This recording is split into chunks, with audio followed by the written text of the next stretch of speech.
ભીલાપુર રાજવી ક્રોસિંગ નજીક ડાયવર્ઝન બદલતા ગ્રામજનોમાં આનંદ જોવા મળ્યો. અકસ્માતનો ભય ટળ્યો હતો. ડભોઈ તાલુકાના સ્ટેચ્યુ ઓફ યુનિટીને જોડતા મુખ્ય માર્ગ ઉપર ભીલાપુર અને રાજવી ગામના ગ્રામજનોની લાંબા સમયથી ચાલતી માંગણી આખરે સંતોષાઈ ગઈ છે. ઢાઢર નદી ઉપર આવેલા ઓવરબ્રિજમાં કામ ચાલતું હોવાથી આ માર્ગ ઉપર એક લાંબુ ડાયવર્ઝન આપવામાં આવ્યું હતું. જોકે આ લાંબા અને અસુરક્ષિત ડાયવર્ઝનના કારણે વારંવાર ગમખ્વાર અકસ્માત સર્જાતા હતા. તો ભીલાપુર અને રાજવી ગામના લોકોએ સાથે મળીને રસ્તો રોકીને ચકાજામ કર્યા હતા. લોકોની આ લાગણીસભર રજૂઆત અને સખત વિરોધના પગલે પ્રશાસન હરકતમાં આવ્યું. ડાયવર્ઝન નજીક કરવામાં આવ્યું તેમજ સ્થાનિકોની ગંભીર માંગણીઓને સલામતીના મુદ્દે ધ્યાનમાં રાખીને સ્ટેટ હાઈવે ઉપર આરએનબી અધિકારીઓને ત્વરિત પગલાં લેવામાં આવ્યા હતા.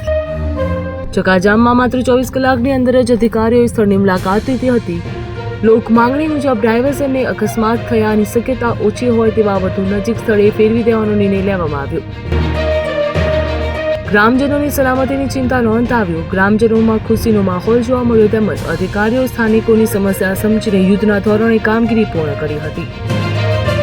ત્યારે સ્ટેટ હાઈવે ઉપર આરએનબીના અધિકારીઓ તેમજ મુદ્દાને ઉજાગર કરનાર મીડિયાને હૃદયપૂર્વક આભાર માન્યો હતો. આ નિર્ણય દર્શાવ્યું છે કે જનતાની શક્તિ અને વહીવટી તંત્રની સંવેદનશીલતા મળે તો ગંભીર સમસ્યાનો પણ ઝડપી અને સંતોષકારક ઉકેલ આવી શકે છે.